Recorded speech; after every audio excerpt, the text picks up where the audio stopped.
台语有意思。大家一句的观众朋友，大家好，我是阿朱姨啦。讲到阮后生新妇啦，拢唔知影拜拜的重要。今仔日我就要来甲大家介绍拜拜。拜拜，汉字写做拜拜，罗马字写做无爱拜，无爱拜，拜第三条。拜拜有伫庙拜，嘛有伫厝拜。不管是伫庙还是伫厝，拢有伊的礼数。若是去庙拜拜，入庙进前爱先洗手面、刷口。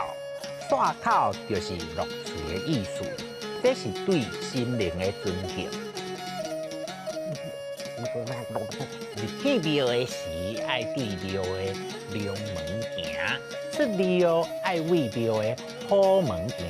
若行倒庙，就会歹结交的欠损。欠损有进去的意思。爹爹，入庙了后，甲敬面摆好势，点香烛，过来先拜天公，用左手甲香插点天公炉，刷咯，搁照庙里神明的大细，一位一位拜，拢总拜煞，落尾才烧金，安尼就拜好啊。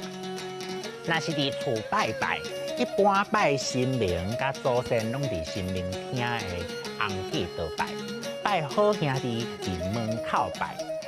咱嘛讲拜门口，若是拜地基主，就伫灶骹；拜床母，就伫床头。甲拜拜有关系，上意有烧香，有保庇，有食药，有惊气。意思是咧鼓励人若骨力拍拼，就会有修成好年功。搁有一句俗语讲夜着神，夜着人。意思是讲，不管什么代志，袂使干那拢靠神明帮咱。